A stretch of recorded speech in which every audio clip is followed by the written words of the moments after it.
والا آ گیا مصطفیٰ کی زبان ادا سے یہ لفظ نکلا، اتنا مشہور ہوا کہ خود حضرت ابو ہریرہ کا حال یہ تھا کہ اگر کوئی عبد الرحمان کہہ کر پکارتا تو آپ فرماتے میرے بھائی مجھ کو وہی کہہ کر کے پکارا جو میرے مصطفیٰ نے پکارا، جو میرے رسول نے پکارا، جو میرے محبوب نے پکارا، وہ حضرت ابو ہریرہ اور بے شمار حدیث، سب سے زیادہ حدیث حضرت ابو ہریرہ سے مروی ہے، سب سے زیادہ کس حدیث سے مروی ہے؟ لیکن ان کا دماغ بڑا کتل تھا، کند سے یاد کرتے بھول جاتے. ایک دن دریائے رحمت کو جوش آیا، آقا نے ارشاد فرمایا ابو ہریرہ کچھ مانگنا چاہتا ہے تو مانگ لے.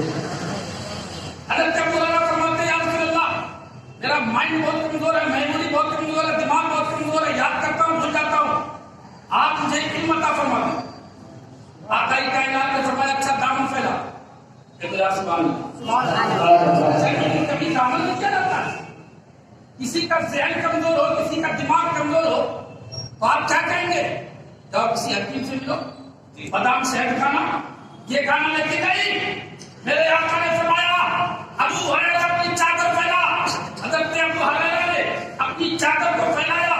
آقا کی کائنات نے ایسے ہی خالی لب بھرا، لب بھرنے کے بعد فرمایا لے اپنی چادر میں سامان لے. حضرت ابو ہریرہ نے چادر کو پھیلایا. آقا نے خالی ہاتھ بھر کر کے ایسے چادر میں ڈال دیا. فرمایا سینے سے لگا لے. حضرت ابو ہریرہ نے چادر کو سینے سے لگایا. آقا نے پھر لب بھرا. فرمایا اور لے لے. حضرت ابو ہریرہ زبان ہاتھ سے پکار اٹھے یا رسول اللہ بس بہت ہو گیا، ان سے سینہ بھرا جا رہا ہے.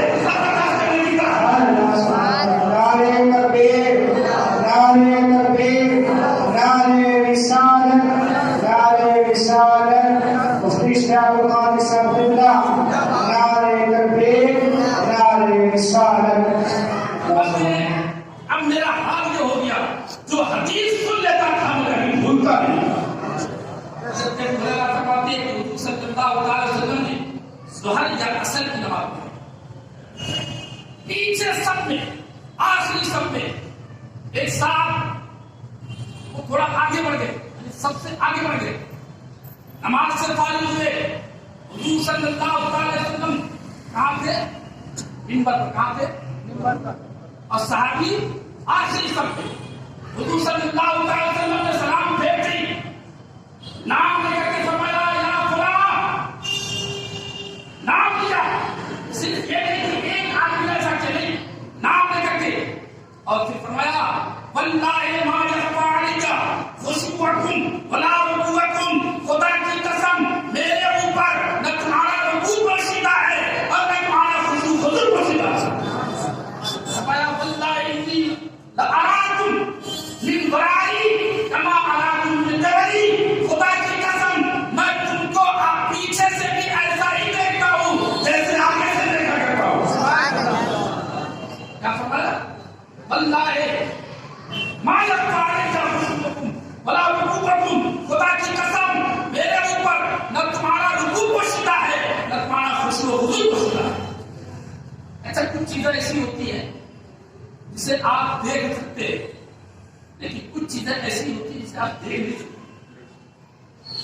مثال کے طور پر میں ٹوپی لگا کے آیا ہوں، آپ دیکھ رہے ہیں کہ ٹوپی لگا کے آئے ہیں، لیکن دل میں کیا سوچ کے آیا ہوں کوئی بتا سکتا ہے؟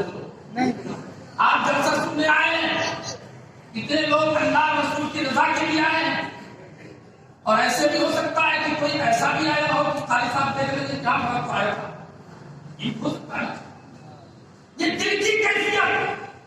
میرے آقا نے صرف یہی نہیں کہا کہ میں تمہارا رکوع دیکھ رہا ہوں، بلکہ فرمایا واللہ ما یخفی علیک خشوعکم ولا رکوعکم، خدا کی قسم میرے اوپر تمہارا رکوع بھی پوشیدہ نہیں ہے اور تمہارے دل کی کیفیت بھی پوشیدہ نہیں ہے. تمہارے دل کی کیفیت بھی پوشیدہ نہیں ہے. میں جانتا ہوں کہ تم کیا سوچ رہے ہو، کتنے خلوص کے ساتھ آئے ہو، کتنے للہیت کے ساتھ آئے ہو، دکھاوے کے لیے آئے ہو. جب ظاہر مطلب یہ ہے، میرے آقا فرماتے ہیں جیسے میں ظاہر کو دیکھتا ہوں ویسے باطن کو دیکھتا ہوں. اور فرمایا انی لأراکم للفرائض كما